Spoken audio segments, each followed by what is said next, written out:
Hi everyone. Welcome to ABCD WaLL. In this program we introduce academic and research personalities around the world and share their journey to learn more from their decisions, life and achievements. In today's program we share the journey of Dr. Vidya Padmakumar. Dr. Vidya Padmakumar is well known for her academic, research, contributions by her research papers, project and books. At present, she is working at Charles River Laboratories, WaLL, Canada as a senior data reviewer toxicology. Let's know more about her. She was born on 11th August 1992 in Thiruvananthapuram, the land of Sri Padmanabha. Dr. Vidya was brought up by her father and grandmother. Her grandmother is a retired IAS officer while her father Mr. S. Padmakumar is an English professor. Ms. Vidya's early education was completed at Swargarani School, Bangalore, Karnataka, India. Later she went to the New Cambridge English School, RPC Layout, Vijayanagar and did high school in 2008. She completed her pre-university in 2010 from Vidyaniketan PU College, Bangalore.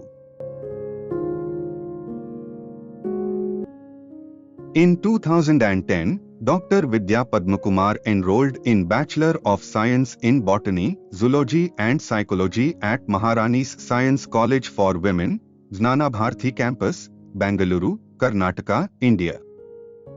She completed her Masters in Zoology from Bangalore University in 2015. Ms. Padmakumar was awarded PhD for her research on ecotoxicology and algal diversity in 2022 under the guidance of Dr. Tharavthi NC.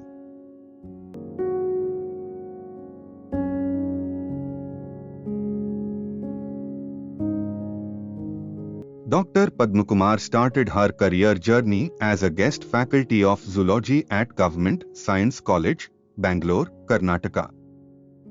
Later she gave her services in different institutes as a NET biology faculty. Although she was working in this field, her interest in research brought her to Charles River Laboratories, Canada, where she has been working as a data reviewer in the toxicology department since 2022.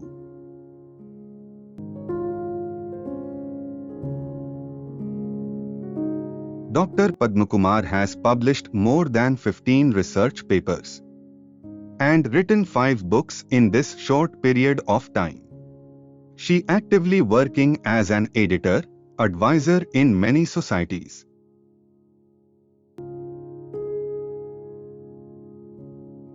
Dr. Vidya has earned many awards in such a young age and inspired many other young researchers in the field to achieve their goals. Some of her recent achievements are Indo-Asian Best Researcher Award, International Young Scientist Award, Indo-Asian Young Scientist Award, and Proud Indian Iconic Researcher Award.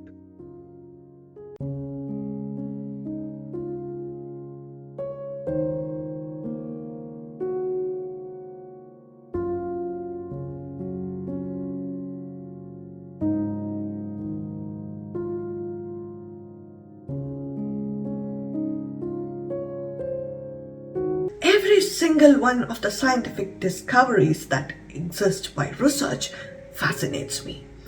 And all these have happened over the years. There are then major breakthroughs that answer older questions and address a lot of raising new ones, and that too in unimaginable areas.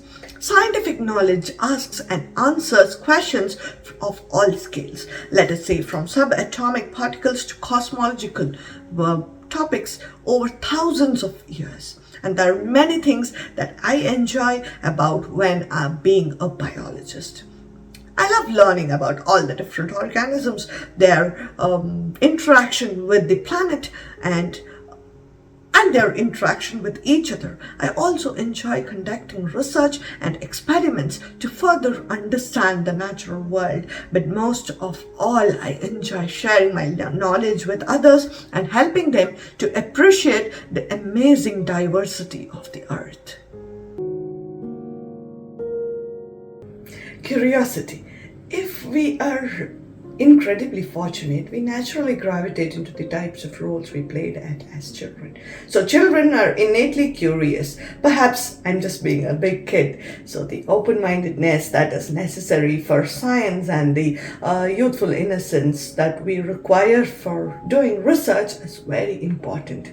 I believe that if we ask most scientists, they would naturally say they were at childhood, they had free access to a lot of literature like that's related to life forms, stars or galaxies, about technologies and stories of adventure. So like science, growing up is all about observing your environment and asking a lot of questions. So I was that enthusiastic about the idea of acquiring knowledge rather than just being obliged to accept whatever was told to us. So I've always been a motivated child, but maybe that was the reason I took up research as my career.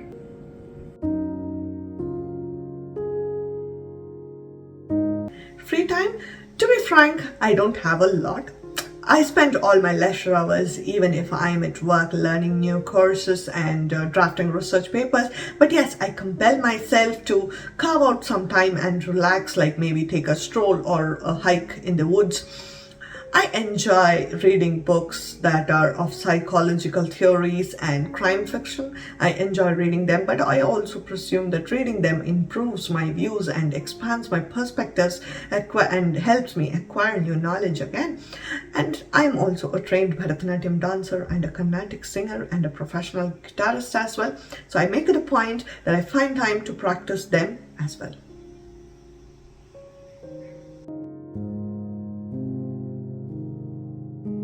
I'd say my grandma, who parented me among books. Every time she came to see me, she brought me picture dictionaries and intriguing storybooks. She always set me word puzzles and memorization games. She'd been a voracious reader herself since decades and even to this day. So books had become a primary source of my childhood entertainment. So in addition to playing outdoors, I recall reading a large number of books. So when it comes to empowerment, I should definitely mention my father. I believe he furthermore influenced my learning skills. My dad always admired and applauded smart thinking.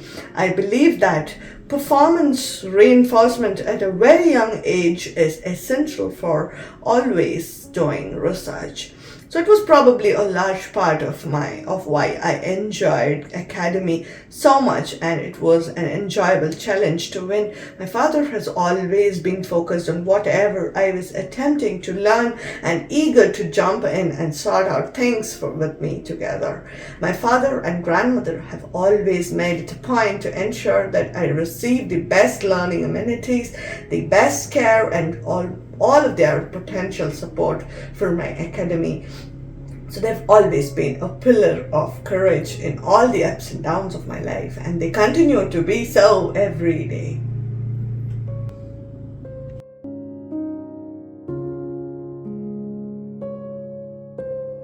I see myself as standing in terms of expertise in my field, as well as making a positive impact for biodiversity and conservation.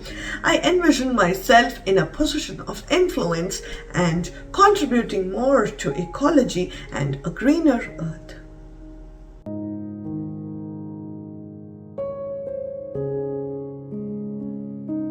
That event was my first daring adventurous field trip in the Netravati Gurupura estuary on a sailboat with one of my academics to collect phytoplankton. And that day was the first time I was out on such an adventure, and I had eagerly snapped a lot of photos, and the voyage was really wonderful. But Scientifically, or another, the significant part of the day was that it left me pondering about mangrove and estuarine habitats. It led me to my commitment towards lagoons and mangroves, as well as my desire to make a difference in the field was instilled in me on that particular day. So I can never forget that day, and that was what led me to do all the mangrove and estuarine work that I've ever done in my life.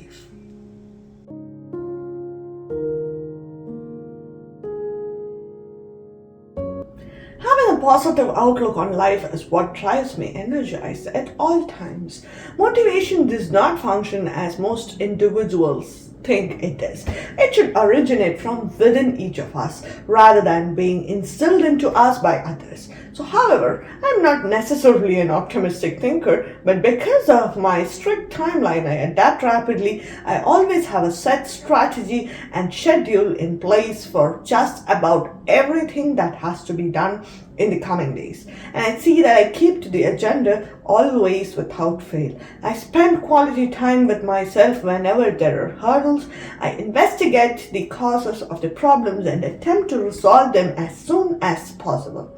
Adequate decision making, proper planning, and performance monitoring of ourselves are, in my opinion, the keys to achieve success at all occasions. I tend to treasure every moment of joy, no matter how insignificant it is.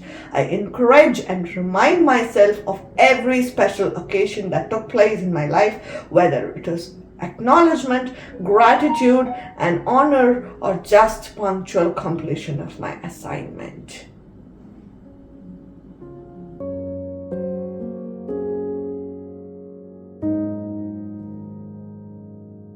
Success in research is among the most difficult yet exciting experiences one can have. There are not many jobs that offer the very realistic prospect that your workday will transform the world.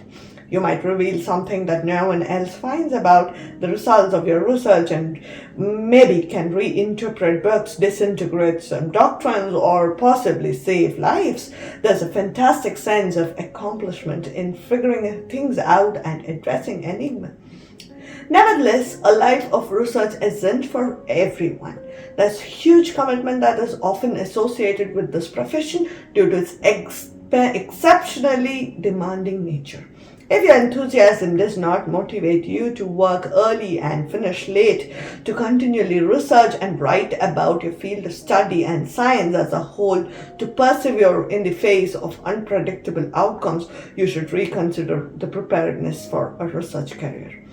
A positive obsession is essential here with your specific subject, inventiveness, and rational and unbiased thinking.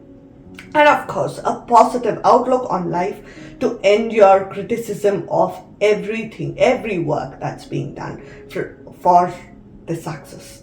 I would also assert that science is being increasingly social these days. The times of a lone scientist or a researcher wanting to work isolated in a research facility or his lab is long gone now. So in my personal view, it is vital to build a robust network of peers and a good track record for being genuine and producing high quality work. There's certainly advantages to be able to pinpoint appropriate questions that have to be addressed and have to be responded to. It is critical for starting a research career, and both reliable and speculative work is essential as a beginner in research.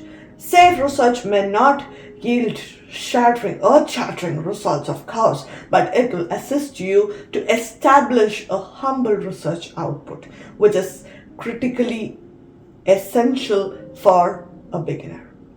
Risky research could arguably maybe bring you to the slingshot of popularity, but if the chances of that happening do not endorse you, you may have very little to show for your endeavors and be regarded as ineffective. So you plan research, your mission should always be never give up, no matter what.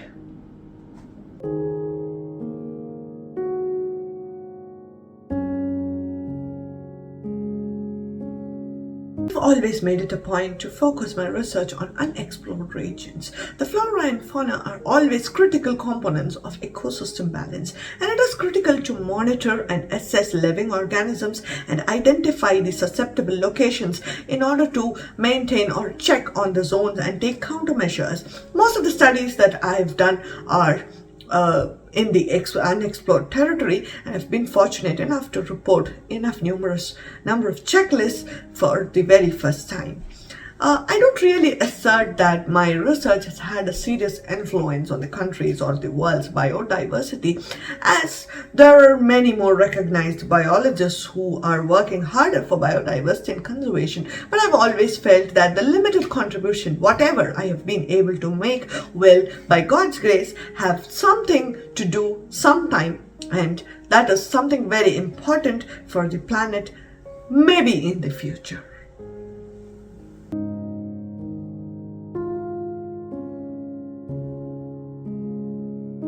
Allow yourself the privilege of being a novice. Everyone has to start somewhere, and every person who is exceptionally good at something had started basically at zero, and you're free to do so. You are permitted to be someone who does not yet have any of the answers for any of the questions that are going to be asked. Learning to navigate through new situations and enhancing your talents is the most important part when it comes to scientific research. And in a scientific career, being unprepared or having no answers is just typically the part of the journey. So every other person has been there, has gone through the same, and come out of it with great results. So research is never completely overwhelming or tough. So no matter what, never ever give up. If you hold on, you are going to succeed in life.